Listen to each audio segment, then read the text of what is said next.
होतं आणि हे बंद असल्यानंतर कॉन्ट्रॅक्टरच्या ताब्यात असतं. मंत्री महोदयांना माझी विनंती एवढीच आहे की PWDची जेवढी कोणते रेस्ट हाऊस आहे, विश्रांतीगृह, त्याला नियमावली करणं गरजेचं आहे. उद्या बंद याच्यामध्ये एखादी आघाडीत घटना घडली तर त्याची जबाबदारी ही त्या खात्यावर येते. म्हणून निदान आता हे मद्यापी पुरतच मर्यादित राहिलेलं आहे. म्हणून याचं ऑडिट आणि याचं नियंत्रण तिथं सुरक्षा रक्षक असेल किंवा कॉन्ट्रॅक्टने दिलेला असेल किंवा काय अवैध प्रकारचा त्याचा वापर होऊ नये याच्या संदर्भातून गांभीर्याने नियंत्रण करणं गरजेचं आहे.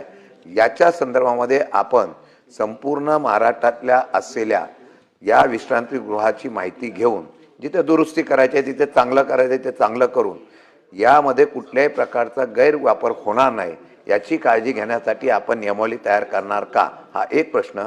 आणि हा नॅशनल हायवेकडे हा रस्ता तुमचा आहे, तरी आपण स्वतः तिथं गेला होता, स्वतः तिथं पाहणी केली, आम्ही बघितलेलं आहे.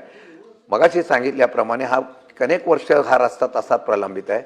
टाईम बाइंडिंग म्हणून इतक्या वर्षामध्ये किंवा इतक्या महिन्यामध्ये हा रस्ता केंद्रीय मंत्र्यांशी बोलून आणि आपलेच नितीन गडकरी साहेब आहेत आणि मला वाटतं की तो रस्ता सगळे रस्ते महाराष्ट्रातले झाले आणि त्याच्या मागून समृद्धी झाला तरी अजून मुंबई गोवा असाच आहे.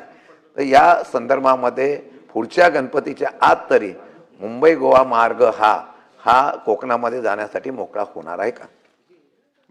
सभापती महोदय, संरक्षणासाठी जी काय SOP करायला लागेल ती आम्ही परत एकदा सर्वच म्हणजे नुसतं याच नाही तर सर्व रेस्ट हाऊसेस वगैरे यांच्यासाठी नक्की विभागाकडनं तयार करू आणि तशी खाली कळवली पण जाईल.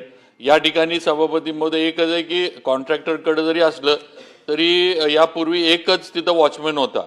आता आपण त्यांना परत सूचना देऊन 4 वॉचमॅन त्या ठिकाणी ठेवलेत. त्यामुळे अशी आता प्रकार काही तिथं घडणार नाहीत.